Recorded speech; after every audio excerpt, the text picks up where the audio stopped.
पुणेकर माझामध्ये आपले स्वागत। सध्या आपण महाराष्ट्रातील अहिल्यानगर या ठिकाणी छत्रपती शिवाजी महाराजांची 395वी जयंती साजरी होत असताना आज जिजाऊ व्याख्यात्या अनिताताई लक्ष्मण काळे पाटील यांनी आज छत्रपती शिवाजी महाराजांना पुष्पहार अर्पण करून अभिवादन केलेले आहे। तर आज या ठिकाणी छत्रपती शिवाजी महाराजांची 395वी जयंती साजरी होत असताना काय सांगाल आज आपण?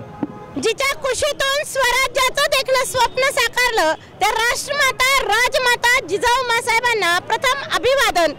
ज्या राष्ट्रमाता जिजाऊंनी एक देखणं स्वप्न पाहिलं आणि ते स्वप्न प्रत्यक्षात उतरविणारे अवघ्या हिंदुस्थानाचा आराध्य दैवत छत्रपती शिवाजी महाराज की।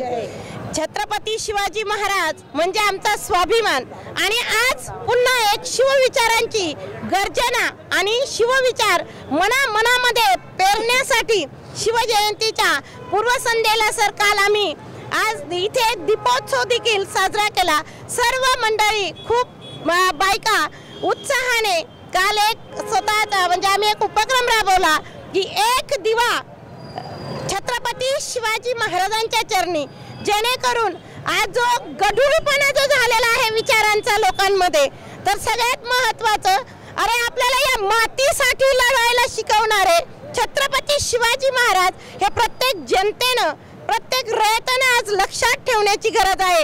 कुठल्याही जाती पातीचा विचार न करता, कुठल्याही धर्माचा विचार न करता 17व्या शतकामध्ये जे छत्रपती शिवाजी महाराजांची कार्यकीर्ती the great king of India हे जो उल्लेख केलेला आहे, आपल्या पूर्ण जगामध्ये जागतिक कीर्तीचा राजा आपण कसे आहोत, आपण काय करतो, प्रत्येकाने एक आत्मपरीक्षण करण्याची गरज आहे। राजे फक्त बाह्य अंगाने नको आहेत आम्हाला प्रत्येक मुलामध्ये, प्रत्येक माणसामध्ये, प्रत्येक स्त्रियांमध्ये शिवविचार पेरण्याची आज गरज आहे।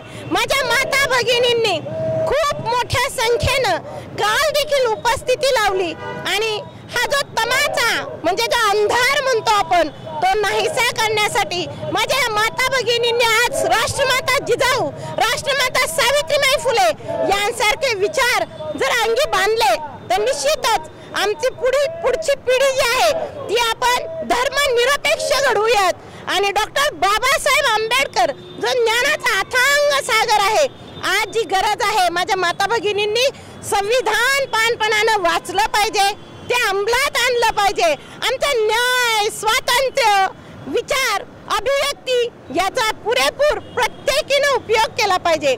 आणि आमचा मराठा सेवा संघ सांगतो की आपल्या धडावर, आपल्या शरीरावर आपलं स्वतःचं डोकं पाहिजे, दुसऱ्यांनी सांगावं व आपण करावं ती गुलामगिरी आमच्या छत्रपती शिवाजी महाराजांना मान्य नाही, राष्ट्रमाता जिजाऊंना मान्य नाही। म्हणून अशी माता राष्ट्रमाता जिजाऊ उभे राहतात पुण्यासारख्या ठिकाणी आणि बाल शिवाच्या हाती सोनफाळ देतात आणि सोनफाळ दिल्यानंतर जी मोती उगवतात या जमिनीमधून तो शेतकरी राजाकडे देखील सरकारने देखील ठणकावून सांगतो आम्ही आज लक्ष देण्याची गरज आहे। खरं जे नेतृत्व आहे ते शेतकरी राजा कुळवाडी भूषण आम्ही छत्रपतींना म्हणतो। त्याचबरोबर आज जी गरज आहे माझ्या महिला भगिनींना आत्मविश्वासानं आत्मसन्मान देण्याची गरज। आणि जर कोणी महिलांकडे वाकड्या नजरेने पाहाल तर मात्र त्याची गय केली जाणे नाही, हे मात्र राष्ट्रमाता जिजाऊंच्या चरणी, छत्रपती शिवाजी महाराजांच्या चरणी आम्ही शपथ घेतो।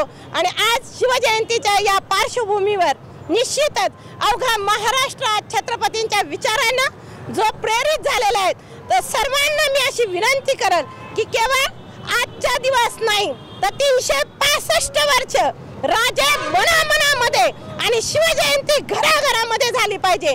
जय जिजाऊ, जय शिवराय। छत्रपती शिवाजी महाराज की जय, छत्रपती संभाजी महाराज की जय।